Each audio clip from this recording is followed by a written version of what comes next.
মাধ্যমে আল্লাহ থেকে জান্নাত দিতে হবে। দুনিয়ার কোনো মানুষ তোমাকে জান্নাত দিতে পারবে? জান্নাত দেওয়ার মালিক হচ্ছে আল্লাহ, ঠিক কিনা? আর একজন ছিলেন মুহাম্মদুর রাসূলুল্লাহ সাল্লাল্লাহু আলাইহি সাল্লাম, তিনি যাকে জান্নাতি বলতেন জান্নাতি হয়ে যাইত। সুবহানাল্লাহ। আমার রাসূল বলেছেন, আবু বকর ফিল জান্নাহ, উমর ফিল জান্নাহ, উসমান ফিল জান্নাহ, আলী ফিল জান্নাহ। আবু বকর জান্নাতে যাবে, উমর যাবে, উসমান যাবে, আলী যাবে। ১৫০০ বছর আগে সারে যিনি ছিলেন মুহাম্মদুর রাসূলুল্লাহ, তিনি যাকে জান্নাতি বলতেন সেই জান্নাতি হয়ে যাইত, ঠিক কিনা? জান্নাতে আদম আলাইহিস সালাম ছিলেন, তিনি আমাদের পিতা। আল্লাহ বলছেন যে তুমি জান্নাতে থাকো, তোমার স্ত্রীও থাকুক, তুমি তোমার স্ত্রীকে নিয়ে জান্নাতে থাকো, জান্নাতের নেয়ামত ভক্ষণ করো। ভাইরা, যে কোনো কারণে আদম জান্নাত থেকে চলে এসেছেন বা আদমকে দুনিয়াতে প্রেরণ করা হয়েছে, কিন্তু মূল মাকসাদ আমাদের জন্য বানিয়ে দেওয়া হয়েছে জান্নাতে যাওয়া। আমাদেরকে যে কোনো মূল্যে আল্লাহর জান্নাতে যেতে হবে, ঠিক কিনা? জান্নাতে যাওয়ার আমলের মাস হচ্ছে এই পবিত্র মাসগুলি। আমাদের মধ্যে একটা অভ্যাস হয়ে গেছে যে আমরা হেলায় দুলায় সময় নষ্ট করি, হেলায় দুলায় আমরা সময় নষ্ট করি, অথচ সময়ের দাম অনেক বেশি, ঠিক কিনা? সম্মানিত হাজিরিন, জান্নাতে যাওয়া এত সহজ না, আমল করে জান্নাতে যেতে হবে। এটা মামুর বাড়ি না যে আপনি এমনি পেয়ে যাবেন। এটা মামুর বাড়ির কোনো আবদারও না যা আমল না কইরা চাইলেই পেয়ে যাবেন। এই জান্নাত পেতে হলে আমাকে আপনাকে ইবাদত করতে হবে, ঠিক কিনা? জান্নাত আল্লাহ পাক রাখছেন আমাদের জন্যই। জান্নাত আল্লাহ পাক আমাদের জন্যই রেখেছেন, যেটা কখনো চোখে দেখি নাই, যার বর্ণনা পরিপূর্ণ দুনিয়ার কোনো মানুষের জবানে শুনতে পাই নাই। যেই জান্নাতের নাজ নেয়ামত আরাম আয়েশ কি হবে এটা আমাদের কল্পনায়ও নাই। সুবহানাল্লাহ। সম্মানিত হাজিরিন, এই পৃথিবীতে এমন কোনো বাজার নাই যেই বাজারে জান্নাত বিক্রি হয়। আছে? দোকান আছে? আসেনি বাজারে যে এখানে জান্নাত বিক্রি হয়? লেখা আছে? যদি হাট বাজারে আমল না কইরা হাট বাজার থেকে জান্নাত কিনা যাইতো, তাহলে এই পৃথিবীর ধনী মানুষেরা সব জান্নাত কিনা নিত, ঠিক কিনা? গরিব দুঃখীর কপালে আর জান্নাত মিলত না, ঠিক কিনা? অথচ কোন গরিব, কোন দুঃখী, কোন নিরীহ মানুষ যদি গুনাহ না করে, অন্যায় না করে, আল্লাহর ফরজিয়াতগুলি আদায় করে যায়, তাহলে তার ব্যাপারে সুসংবাদ আছে যে ধনী লোকের 500 বছর আগে সে জান্নাতে যাবে। অনেক সময় আমাদেরকে অনেক নিরহ সাধারণ মানুষেরা বলে, হুজুর আমরা তো 500 বছর আগে জান্নাতে যাব। আমি বলি, বাবা আগে নামাজ পড়ো। তুমি তো এক ওয়াক্ত নামাজও পড়ো না, তুমি থাকো তোমার ব্যস্ততায়, তুমি নামাজ না পড়ে গুনার কাজে সময় দিয়ে তুমি 500 বছর আগে কেমনে জান্নাতে যাইবা? তোমার তোমাকেও শরীয়ত মানতে হবে, তোমাকে দিন ধর্ম সবই মানতে হবে, ঠিক কিনা বলেন? সম্মানিত হাজিরিন, দোকানে জান্নাত কিনতে পাওয়া যায় না, বাজারে জান্নাত কিনতে পাওয়া যায় না। জান্নাত আমল করে আল্লাহ থেকে নিতে হয়, ঠিক কিনা? জান্নাত কিনতে হবে আল্লাহ থেকে, জান্নাতের মালিক হচ্ছে আল্লাহ, ঠিক কিনা? কেউ কাউকে জান্নাতীও বলতে পারে না। আমি আপনাকে বলতে পারি না আপনি জান্নাতি, আপনি জান্নাতে যাবেন, এটা আমি সরাসরি এভাবে বলতে পারি না। তবে আপনার গতি দেখে অনুমান করা যায়, আপনার চলাফেরা দেখে, আপনার গতি দেখে আমি অনুমান করতে পারি যে তার গতি জান্নাতের দিকে। একটা মানুষ 5 ওয়াক্ত নামাজ পড়ে গুনার কাজে সময় দেয় না, অন্যায়ের ধারে কাছে নাই, যেখানে নেকের কাজ আছে সেখানে সে আছে, বোঝা যায় তার গতিটা জান্নাতের দিকে, ঠিক কিনা?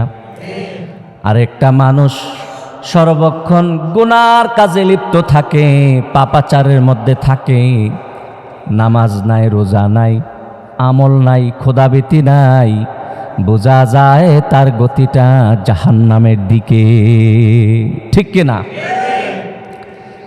ভাইয়েরা আমার, আপনি যদি জান্নাতি হন, আপনি যদি জান্নাতি যাওয়ার আমল করেন, আপনি যদি নেক কাজ করেন, ভালো কাজ করেন, কবর থেকে আপনার জান্নাত। আল্লাহ রাসূল বলেছেন, আল কবরু রাওযাতুম মির রিয়াজিল জান্নাহ আও হুফরাতুম মিন হুফারিন নার।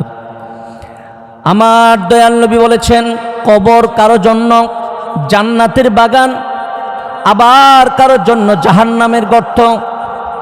যিনি জান্নাতি হবেন তিনি হাসরের ময়দান ফুলসেরাত পাড়ি দিয়ে তারপরে জান্নাতে যাবেন। কবরে অন্ধকারে পড়ে থাকবেন এমন নয়, কবরটা মুমিনের জন্য জান্নাতের বাগান হবে, বলেন সুবহানাল্লাহ। আমরা যখন একটা মানুষকে কবরের মধ্যে দিয়ে আসি, আমাদের চোখের নজরে কবরটা দেখতে ছোট দেখা যায়, মনে হয় যেন ছোট্ট একটা কবরে আমার ভাইকে, বন্ধুকে, আমার পিতাকে, মাতাকে রেখে গেলাম। তারা যদি জান্নাতি হয়, আল্লাহ পাক তাদের নজর যতটুকু যায়, তাদের নজরটা যতটুকু যায়, এতটুকু কবরটা প্রশস্ত করে দেয়।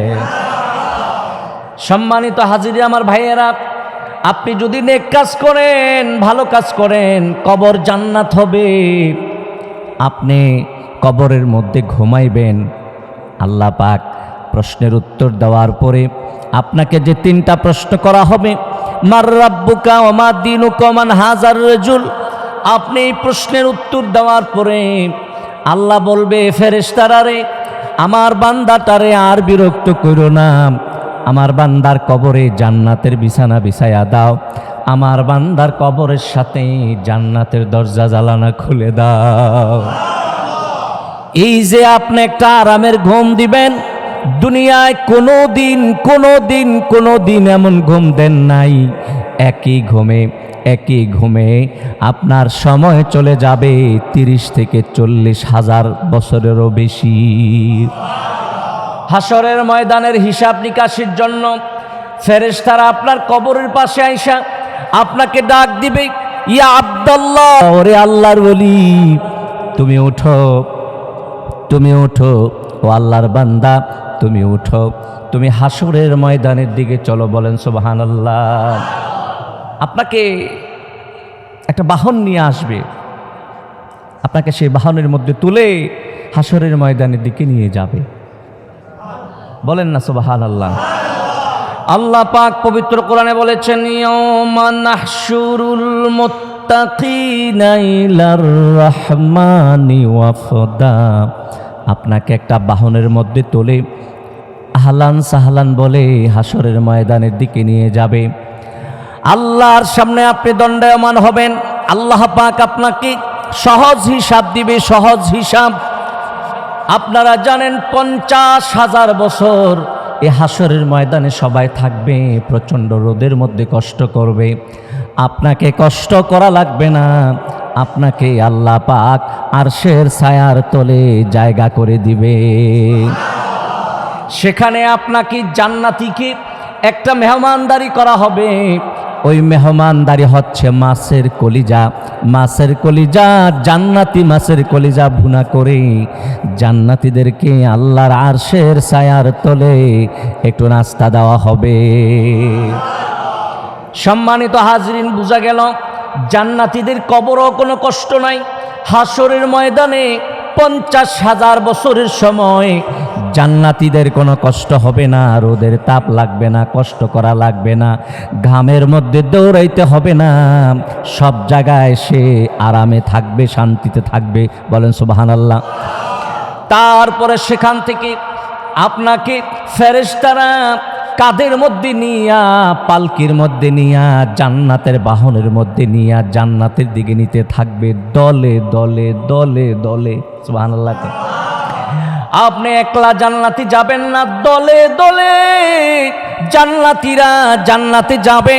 এমন কি আল্লাহ পাক কোন মানুষকে বলবে যে তুমি ওই যে আমার জান্নাতীরা আছে তাদের দলভুক্ত হয়ে যাও, তুমি একলা যাইও না, আল্লাহর আমার কিছু বন্ধু আছে তাদের সঙ্গী হও, জান্নাতে যাও। বলেন সুবহানাল্লাহ।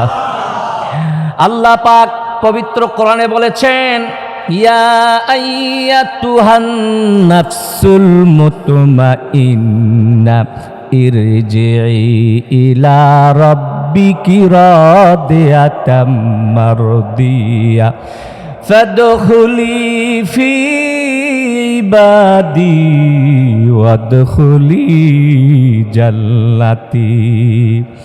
আল্লাহ পাক জান্নাতীদেরকে বলবে, ও জান্নাতীরা ফাদখুলি ফি ইবাদি ওয়াদখুলি জান্নাতি। যারা জান্নাতে দলে দলে যাচ্ছে তুমি তাদের সঙ্গী হও। তুমি একলা যাইতে পারবা না, তুমি আলেমদের সঙ্গী হও, তুমি ওলিদের সঙ্গী হইয়া তারপরে জান্নাতে যাও।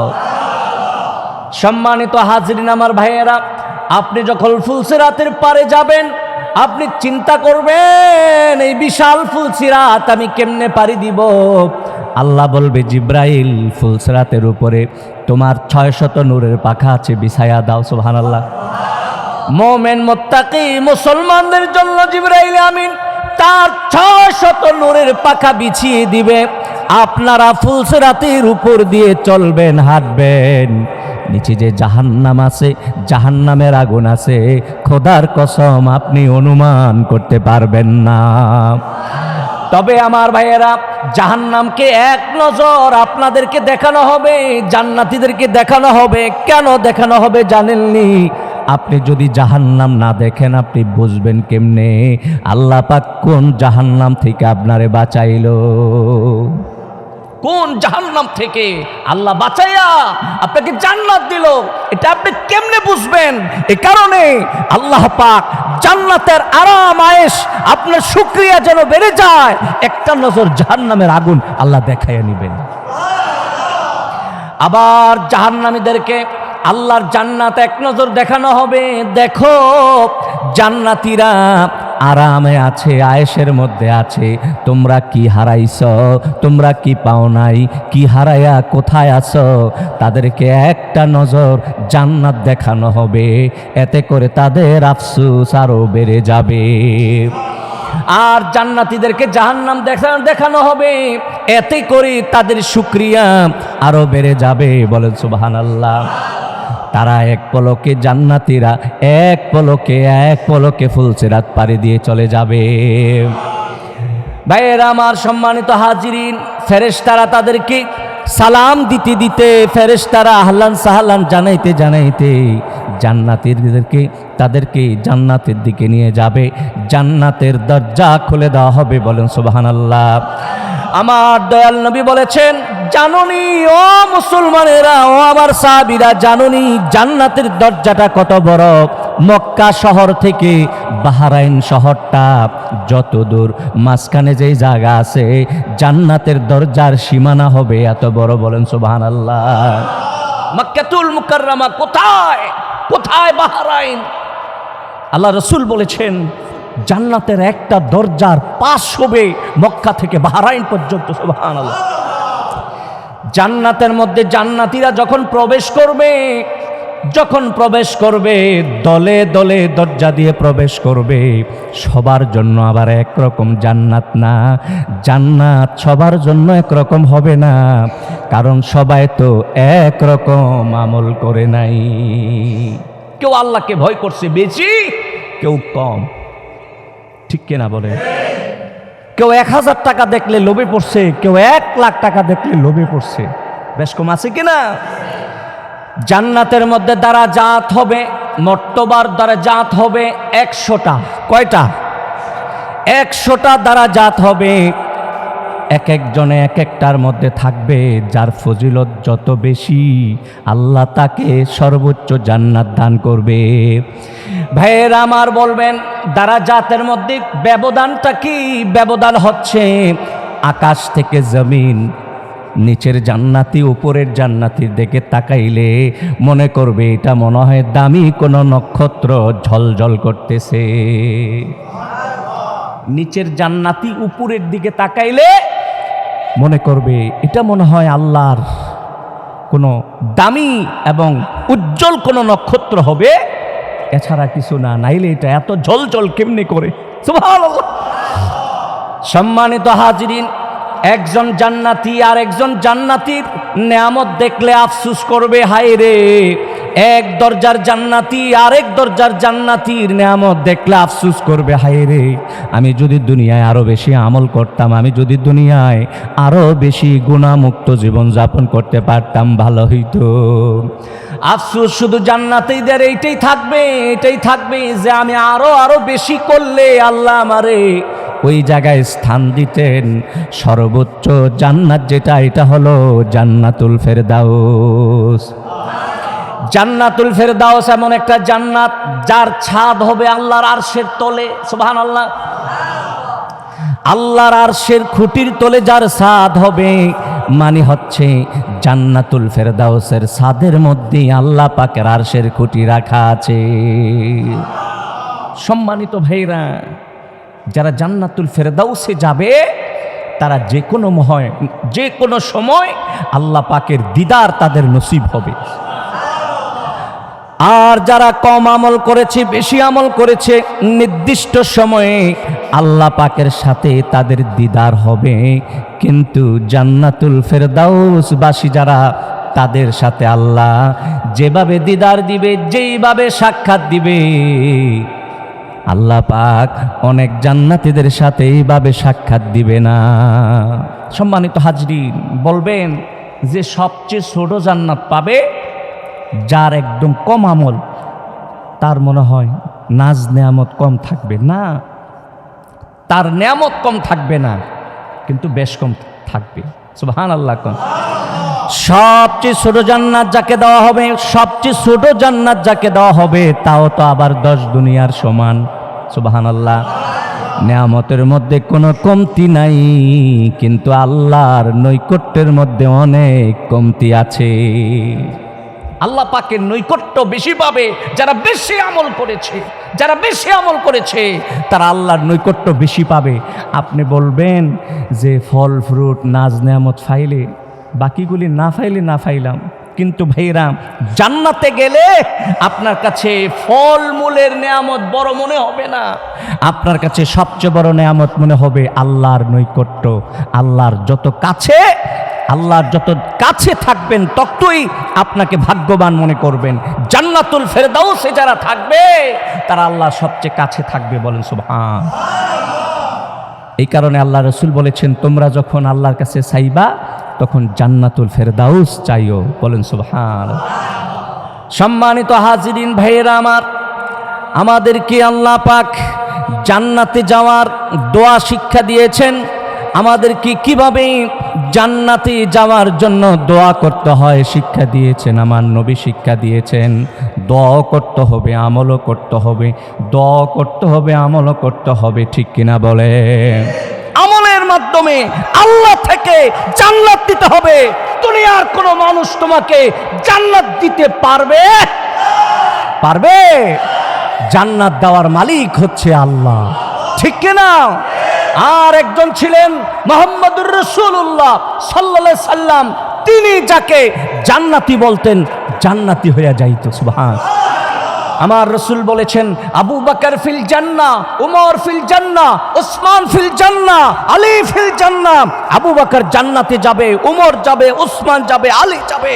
১৫০০ বছর আগে সারে যিনি ছিলেন মুহাম্মদুর রাসূলুল্লাহ, তিনি যাকে জান্নাতি বলতেন সেই জান্নাতি হয়ে যাইতো। ঠিক কিনা? এখন এই সুযোগ নাই, এমন মানুষও নাই, নবীও নাই, রসুলও নাই, জান্নাতের সুসংবাদ দেওয়ার ক্ষমতা দুনিয়ার কোনো মানুষের নাই। ঠিক কিনা? আসুন নেক আমল করে জান্নাত আল্লাহ থেকে খরিদ করি। রাজি আছেন? জান্নাত দেওয়ার মালিক যে আল্লাহ, সে আল্লাহ থেকে নেক আমল করে জান্নাত নিতে হবে। ঠিক কিনা? আল্লাহ যেন আমাদেরকে জান্নাতি করে দেয়, বলুন আমিন। জান্নাতে যাওয়ার জন্য যে আমল লাগে, এই আমলের মাস চলছে, আসতেছে। আমল করতে হবে বাবা, আমল করতে হবে, আমল করে জান্নাত নিতে হবে। আল্লাহ তুমি কবুল করো, বলেন আমিন। ওমা আলাইনা ইল্লাল বালাগ।